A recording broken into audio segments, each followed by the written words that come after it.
Okay, it's my turn. Yes, God is real.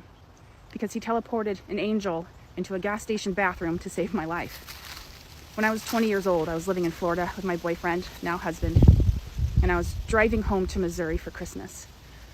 My path took me through Alabama, Tennessee, Kentucky, and onwards. And when I stopped at a gas station in Alabama, I went in to use the bathroom. The women's door was red, it was big, it was squeaky, it was wooden, and it was heavy. And I distinctly remember pushing open this bathroom door, walking in thinking, geez, that's kind of an aggressive door. There were 3 stalls in this bathroom. I check all of them because I always go for the cleanest one. I sit down to do my business, and the faucet turns on.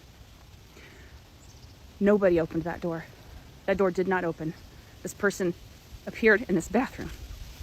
So I did what any sane person would do, and I shoved my head under the stall door to peek out and see what the heck was going on. And what I saw were a pair of grandma orthopedic shoes, the grayish, tannish, all one color shoes. I sit up and finish what I'm doing, and I go out there, and there is a beautiful mixed race woman.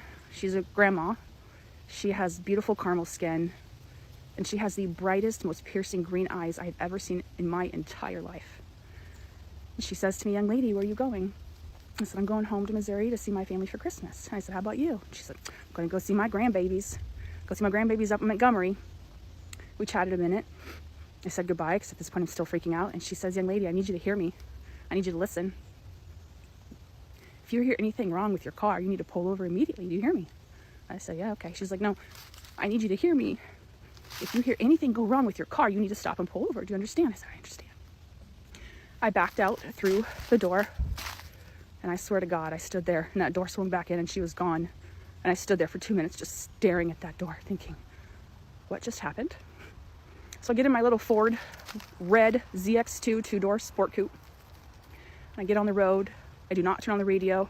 I do not keep my phone on me. Everything is silent.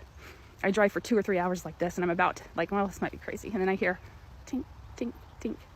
The slightest tink I've ever heard in my life. And had I had a radio on, I would have never heard it. And as soon as I heard it, I found the next exit. I pulled off. It was a Casey's gas station in the middle of nowhere of Kentucky. And as soon as I put my car in park, everything started happening with my engine. Tinks, booms, bangs, smoke came out. Come to find out, my timing belt had completely fallen apart. The chain broke. The mechanic later said he'd never seen anything like this. And had that happened when I was driving, I would have lost all power steering. I would crash and probably died. So is God real? Heck yes, he's real. Angels are real. This is my story.